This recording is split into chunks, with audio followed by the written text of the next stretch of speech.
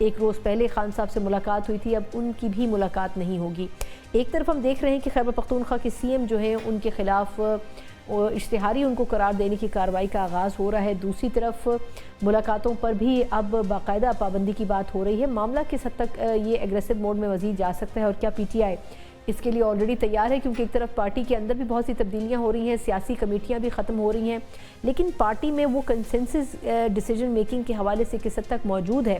اگر just in case Khan صاحب سے ملاقاتوں پر مستقل پابندی ہو جائے تو کس طرح تمام معاملات کو لے کے چلا جائے گا؟ اس کے اوپر کچھ تفصیلی بات کریں گے۔ بات کرنے کے لیے میرے ساتھ پاکستان تحریک انصاف کے سینئر رہنما بھی ہیں اور وکیل بھی ہیں، فیصل چودھری صاحب میرے ساتھ موجود ہیں۔ Faisal, thank you so much for joining.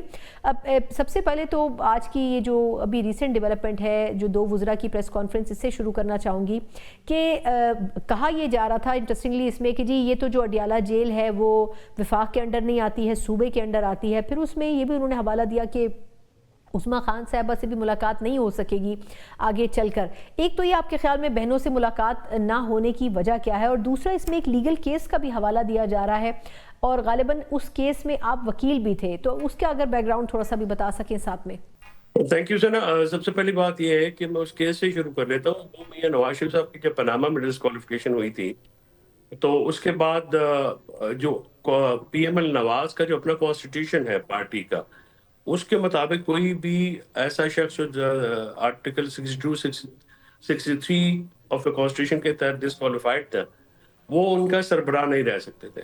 اس میں معاملہ یہ ہوا تھا کہ سینٹ کے کچھ ممبران کے ٹکٹ سائن ہوئے تھے اور کچھ دیگر معاملات تھے، تو اس پہ وہ چیلنج ہوا تھا۔ اس وقت میاں نواز شریف صاحب زیر حراست، میرے خیال میں اگر میں غلط نہیں ہوں، وہ زیر حراست نہیں تھے، تو لہٰذا پھر ان کو یہ وہ قانونی نقطہ تھا، اس میں ہم نے یہ کیا تھا کہ پھر آپ وہاں پہ سربراہ نہیں رہ سکتے۔ So that was one of the reason. Zulfiqar Bhutto case ہے، اس کا ٹائٹل ہے، وہ ہمارے ایک وکیل ہیں سپریم کورٹ کے، انہوں نے کیس کیا تھا، اور اس میں شیخ رشید صاحب بھی شامل تھے، تو میں اور ڈاکٹر فروغ نسیم ان کو ریپرزینٹ کرتے ہیں۔ Anyways that case has nothing to do with دس۔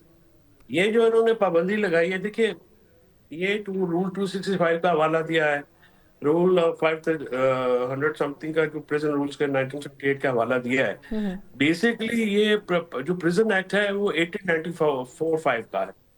اب 1895 جو کلونیل ایرا تھا، وہ اس کا ایک لا ہے، اس کے تحت جہاں پہ ہمارے انڈیجنس لوگ تھے یا ہمارے افراد تھے لوکل، ان کو سیاست کی تو اجازت نہیں ہوتی تھی۔ آپ کو پتا 1856 کے بعد کلونیل جو ہے ایرا سٹارٹ ہوا 1947 تک، تو وہ اس کا شاخسانہ تھا۔ اب آپ ڈیموکریٹک ملک میں جہاں پہ آپ قیدیوں سے ووٹیں بھی لیتے ہیں، آپ ان کو جو ہے نا پولیٹیکل پروسیس میں حصہ لینے دیتے کہ وہ آپ کے شہری ہیں، اور ان کا بنیادی ہے کہ آرٹیکل 17 کے تحت، کانسٹیٹیوشن کے تحت کوئی جس مرضی جماعت کو سے جو ہے وہ کریں۔ تو یہ بنیادی طور پہ عمران خان صاحب کی جو پیغام ہے، یہ اس سے ڈر اور خوف کا اظہار ہے۔ تو یہ وہ کہتے ہیں جی کہ آپ باہر نہ آ کے بات کیا کریں، تو باہر آ کے اگر عمران خان کی پیغام نہیں، اندر آپ مل کے آتے ہیں اور عمران خان صاحب سے جو بات ہوگی ذرا پولیٹیکل بات ہی ہوگی نا جی، ان سے لیگل بات ہوگی، پولیٹیکل بات ہوگی، اور وہ ملک کے فارمر پرائم منسٹر ہے، کوئی دہی بڑوں کی ترکیب تو ان سے ڈسکس نہیں ہوتی نا جی۔ تو یہ کہہ رہے ہیں جی کہ آپ باہر آ کے نہ بات کریں۔ اب بہنوں کی اگر آپ ایکسیس نہیں دیں گے تو پیچھے جو آپ انٹرنیشنل میڈیا پہ پھر آپ وہاں پہ شور مچائیں گے، تو ظاہر ہے وہ ریئیکٹ بھی کریں گے۔ آپ نہ وزیر اعلیٰ کو ملنے دے رہے ہیں نہ دوسروں کو۔ اب رانا ثناءاللہ صاحب کا بیان میں دیکھ رہا تھا، نیچے کو کچھ اور چل رہا ہے، ان 2 وزراء کی پریس کانفرنس ہو رہا ہے۔ Anyways it's confusion which is prevailing in the ranks of government. نہیں، لیکن فیصل یہ تھوڑا سا آپ دیکھیں نا، اگر ہم ڈیولز ایڈوکیٹ بن جائیں تو یہ بھی تو کہا جا رہا تھا نا کہ جی بہنیں ان سے ملیں اگر ملنا چاہتی ہیں تو، لیکن باہر آ کر سیاسی گفتگو نہ کریں، تو وہ سیاسی گفتگو سے اگر اجتناب کر دیں تو کم از کم اپنی ملاقات کا دروازہ تو بند نہیں ہونا چاہیے ان کے لیے۔ دیکھیے جو لوگ ملاقات کرتے ہیں سنا، ان کے اوپر ذمہ داری بڑی ہوتی ہے۔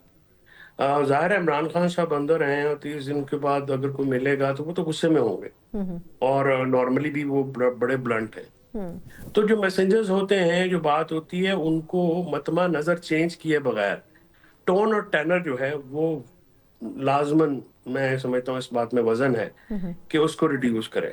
اب دیکھیے پہلے جب ہمارے ذمہ داری تھی تو ہم بھی پیغام ایز اٹ از ہی جاتا تھا، کوئی اس میں نہیں ہوتا تھا، لیکن جو ایک سمجھیں کہ آپ ٹیمپریچر تھا اس کو کم کر دیتے تھے، آنسر نہیں ہوتا تھا. نہیں لیکن اچھا مجھے فیصل یہ بھی تو بتائیں کہ یہ جو ابھی سچویشن ہے، مطلب باہر جو بیٹھ کے دھرنا دیا گیا، احتجاج کیا گیا، میرا خیال ہے کہ اس کے نتیجے میں ہی ہم نے دیکھا کہ عظمیٰ خان صاحبہ کی 1-2 روز پہلے ملاقات کروائی گئی کیونکہ لوگ اکٹھا ہونا شروع ہو گئے تھے. لیکن آپ کے خیال میں آفریدی صاحب کے اوپر بھی یہ کرٹیسزم ہو رہا تھا کہ وہ اپنے صوبے کے اوپر توجہ دیں، اگر خان صاحب سے ملاقات نہیں بھی ہو پاتی ہے تو کوئی بات نہیں، آگے چل کر کسی وقت ہو جائے گی، لیکن وہ بھی اپنے تمام امور چھوڑ کر جیل کے باہر آ کے دھرنا دے رہے تھے. کیا آپ کے خیال میں یہ کس حد تک جسٹیفائیڈ تھا؟